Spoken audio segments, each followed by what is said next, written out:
4 jenis daging terburuk yang sebaiknya tidak pernah Anda sentuh, dan 4 jenis daging yang justru wajib Anda konsumsi. Anda pikir Anda sudah tahu daging mana yang aman setelah usia 60? Pikirkan lagi, 99% lansia tidak menyadari bahwa beberapa jenis daging dapat secara diam-diam meningkatkan risiko serangan jantung, memicu kanker, atau merusak daya ingat hanya dalam hitungan bulan. Jika Anda berusia di atas 60 tahun dan masih mengonsumsi daging seperti saat usia 30-an, Anda mungkin sedang menempatkan tubuh Anda di jalur cepat menuju bencana. Dalam video ini, kami akan mengungkap 4 jenis daging terburuk yang sebaiknya tidak pernah Anda konsumsi setelah usia 60. Disusun dari yang paling tidak berbahaya hingga yang paling berbahaya, lalu dilanjutkan dengan 4 jenis daging terbaik yang wajib Anda makan, juga diberi peringkat berdasarkan manfaat maksimal. Setiap poin didukung oleh sains nyata dan statistik mengejutkan yang mungkin belum pernah Anda dengar. Bertahanlah hingga akhir, karena daging nomor 1 dalam daftar ini dikaitkan dengan peningkatan serangan jantung sebesar 56% pada orang berusia di atas 60 tahun. Di sisi lain, daging terbaik nomor 1 justru dapat membantu membangun kembali otot dan meningkatkan daya ingat hingga 44%. Namun, hampir tidak ada yang mengonsumsinya. Namun sebelum kita mulai, tuliskan di kolom komentar daging apa yang paling sering Anda makan. Kami membaca dan membalas setiap komentar. Sekarang mari kita mulai dengan statistik yang mengerikan dan daging berbahaya pertama yang sebaiknya tidak pernah Anda sentuh setelah usia 60. Kita mulai hitung mundur dari daging berbahaya. Nomor 4, sosis babi konvensional. Sosis babi adalah makanan yang sering muncul di sarapan, sandwich, dan meja perayaan. Namun bagi lansia, ini adalah bom waktu. Masalahnya bukan hanya pada daging babinya, tetapi pada proses industri, bahan pengawet, dan natrium tersembunyi yang mengubah daging sederhana menjadi campuran kimia berbahaya. Sebagian besar sosis babi di supermarket mengandung nitrat dan nitrit dalam jumlah besar sebagai pengawet dan penstabil warna. Saat dipanaskan atau dicerna, zat-zat ini dapat berubah menjadi senyawa yang disebut nitrosamin.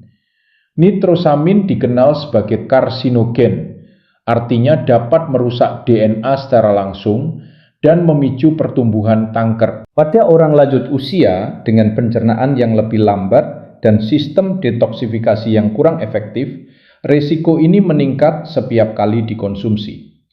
Sebuah studi tahun 2022 yang diterbitkan di BMC Medicine mengikuti 18.000 orang dewasa berusia di atas 60 tahun selama hampir 1 dekade. Hasilnya mengejutkan. Lansia yang mengonsumsi sosis babi olahan hanya 2 kali seminggu memiliki resiko kanker usus besar 22% lebih tinggi dan resiko gangguan fungsi ginjal 16% lebih besar dibandingkan mereka yang menghindarinya. Para peneliti mengaitkan efek ini tidak hanya dengan nitrosamin, tetapi juga dengan kandungan natrium yang sangat tinggi. Natrium berlebih meningkatkan tekanan darah, membebani ginjal, dan dapat menyebabkan penumpukan cairan di kaki, keluhan umum pada lansia. Selain itu, sosis babi biasanya tinggi lemak jenuh, yang meningkatkan kolesterol LDL dan mempercepat penumpukan plak di pembuluh darah. Jika Anda sudah memiliki kolesterol tinggi, diabetes, atau tekanan darah tinggi, sosis babi olahan menjadi ancaman ganda, bahkan rangkap 3. Nomor 3, ham deli dan daging olahan dingin. Ham deli dan irisan daging siap saji mungkin tampak sebagai solusi praktis. Tetapi bagi siapapun yang berusia di atas 60 tahun, ini termasuk daging paling berbahaya secara tersembunyi. Penyebabnya adalah pemrosesan kultra.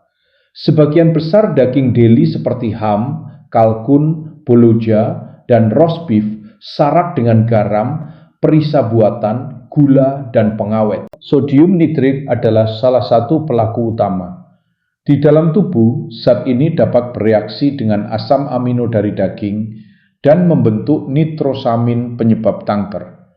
Sebuah studi besar tahun 2020 di International Journal of Epidemiology yang melibatkan 40.000 lansia menemukan bahwa mereka yang mengonsumsi daging deli olahan 4 kali atau lebih per minggu memiliki risiko gagal jantung 24% lebih tinggi dan risiko kematian akibat sebab apapun 19% lebih besar dibandingkan mereka yang jarang atau tidak mengonsumsinya.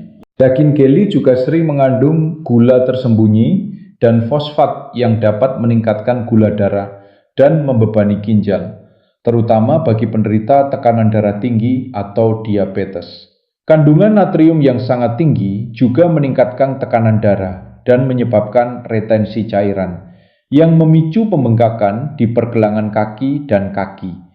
Dalam jangka panjang, daging olahan juga dikaitkan dengan penurunan fungsi kognitif akibat peradangan dan stroke kecil yang terjadi diam-diam. Nomor 2, ayam goreng rendam minyak, terutama dari restoran cepat saji. Renyah di luar, lembut di dalam, dan sangat menggoda. Namun di balik lapisan emasnya terdapat kombinasi risiko yang dapat mempercepat penuaan dan memicu masalah kesehatan serius pada lansia. Saat digoreng dalam minyak murah pada suhu tinggi, ayam menyerap lemak trans, akrilamida, dan produk glikasi lanjut yang merusak jaringan tubuh. Sebuah studi besar tahun 2020 di BMJ menemukan bahwa wanita yang mengkonsumsi ayam goreng lebih dari sekali seminggu memiliki risiko kematian akibat penyakit jantung dan sebab apapun yang jauh lebih tinggi, terutama pada usia lanjut. Minyak teroksidasi meningkatkan peradangan, merusak pembuluh darah, dan meningkatkan tekanan darah. Lapisan tepung putih juga meningkatkan gula darah dan mempercepat resistensi insulin. Nomor 1, dada ayam tanpa kulit dari peternakan industri. Ini mengejutkan banyak orang. Selama bertahun-tahun, dada ayam dianggap sebagai daging paling sehat. Namun, bagi lansia, terutama di atas 60 tahun, konsumsi dada ayam tanpa kulit secara berlebihan justru bisa merugikan. Ayam dari peternakan industri sering mengandung residu antibiotik dan zat mirip hormon. Selain itu, daging ini sangat rendah lemak sehat yang dibutuhkan untuk penyerapan vitamin D, E, dan K, penting bagi tulang, otak, dan sistem imun. Studi tahun 2018 di American Journal of Clinical Nutrition menemukan bahwa lansia yang mengonsumsi dada ayam tanpa kulit lebih dari 5 kali per minggu mengalami tingkat kehilangan otot dan kerapuhan yang lebih tinggi. Variasi, lemak sehat, dan tepat data nutrisi jauh lebih penting daripada sekedar protein tanpa lemak. Sekarang setelah Anda mengetahui 4 jenis daging paling berbahaya yang sering ada di piring para lansia, saatnya kita membalik keadaan. Jika tujuan Anda adalah membangun kembali kekuatan, melindungi otak, dan menambah tahun-tahun sehat dalam hidup Anda, inilah 4 jenis daging yang wajib Anda konsumsi. Disusun dari yang baik hingga yang benar-benar mengubah hidup. Mari kita mulai. Nomor 4, daging domba. Daging domba yang diberi pakan rumput bukan hanya untuk acara khusus. Bagi lansia, terutama yang berusia di atas 60 tahun, daging domba grass-fed memiliki profil nutrisi unik yang mendukung penuaan sehat dengan cara yang tidak bisa diberikan oleh sebagian besar daging lain. Daging domba secara alami mengandung lebih banyak asam lemak omega 3 dibandingkan daging sapi konvensional. Dan jika berasal dari ternak yang digembalakan, daging ini menyediakan spektrum lengkap vitamin dan mineral penting untuk menjaga massa otot, kekuatan tulang, dan kejernihan fungsi otak. Tidak seperti ayam peternakan industri atau daging olahan, domba grass-fed bebas dari hormon sintetis, antibiotik berlebihan, dan residu pestisida, sehingga jauh lebih aman bagi tubuh. Sebuah studi tahun 2020 yang diterbitkan dalam jurnal Nutrients menunjukkan bahwa lansia yang mengonsumsi daging domba grass-fed hanya 2 kali seminggu mengalami peningkatan kekuatan otot sebesar 23% dan penurunan penanda peradangan sebesar 15% dibandingkan mereka yang hanya mengonsumsi unggas atau daging olahan. Kandungan seng dan vitamin B12 yang tinggi membantu pembentukan sel darah merah dan pertahanan imun, dua area yang sering melemah pada usia lanjut. Omega 3 membantu melumasi sendi dan menjaga elastisitas pembuluh darah, sehingga menurunkan risiko penyakit jantung. Untuk manfaat maksimal, pilih potongan yang memiliki sedikit lemak alami seperti bahu atau paha.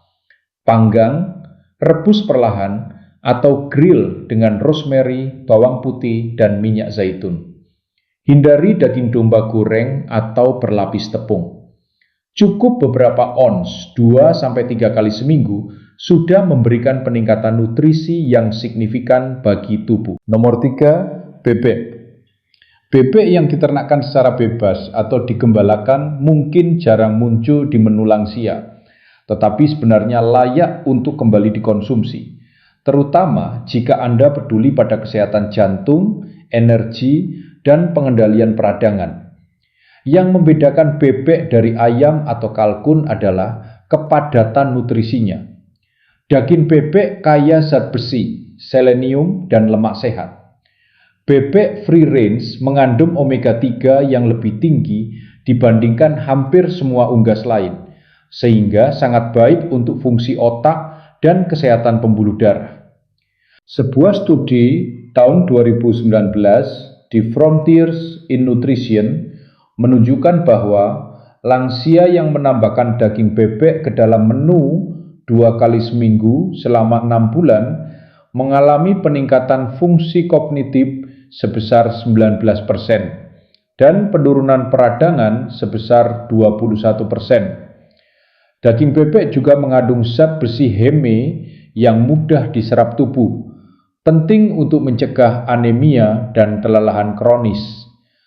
Lemak bebek yang digunakan untuk memasak merupakan sumber lemak tak jenuh tunggal yang stabil, mirip dengan minyak zaitun, yang membantu menjaga kolesterol tetap sehat. Untuk manfaat terbaik, pilih bebek pasture raised atau free range. Panggang perlahan agar nutrisinya tetap terjaga, dan jangan takut dengan kulitnya, karena mengandung vitamin larut lemak yang penting bagi lansia. Padukan dengan buah kaya antioksidan atau sayuran hijau untuk penyerapan nutrisi maksimal. Nomor 2, sarden dengan tulang dan kulit. Jika Anda mencari sumber protein yang hampir sempurna untuk lansia, sarden adalah jawabannya. Meski sering diremehkan karena ukurannya kecil, sarden dengan tulang dan kulit adalah salah satu protein paling padat nutrisi di dunia. Dalam satu porsi, Anda mendapatkan kalsium yang mudah diserap, vitamin D, omega 3, dan protein lengkap. Sarden sangat kuat dalam mendukung kesehatan tulang, jantung, dan otak. 3 area yang menjadi krusial setelah usia 60. Sebuah studi tahun 2022 di Journal of Nutrition, Health, and Aging menemukan bahwa lansia yang mengonsumsi sarden setidaknya 2 kali seminggu selama 12 minggu mengalami peningkatan kepadatan tulang sebesar 29% dan penurunan trigliserida sebesar 32%. Omega 3 dalam sarden membantu menurunkan peradangan, mengurangi nyeri sendi, melindungi daya ingat, dan menurunkan risiko depresi. Karena sarden berada di rantai makanan rendah, mereka jauh lebih sedikit mengandung merkuri dibandingkan ikan besar seperti tuna atau ikan todak. Untuk manfaat maksimal, Pilih sarden dengan tulang dan kulit, terutama yang dikemas dalam minyak zaitun. Bisa dimakan langsung, ditambahkan ke salad, atau dioleskan ke roti dengan perasan lemon dan rempah segar. Nomor 1, hati sapi grass fed. Tidak ada yang bisa menandingi kekuatan nutrisi hati sapi, terutama jika berasal dari sapi grass fed dan sumber yang bertanggung jawab.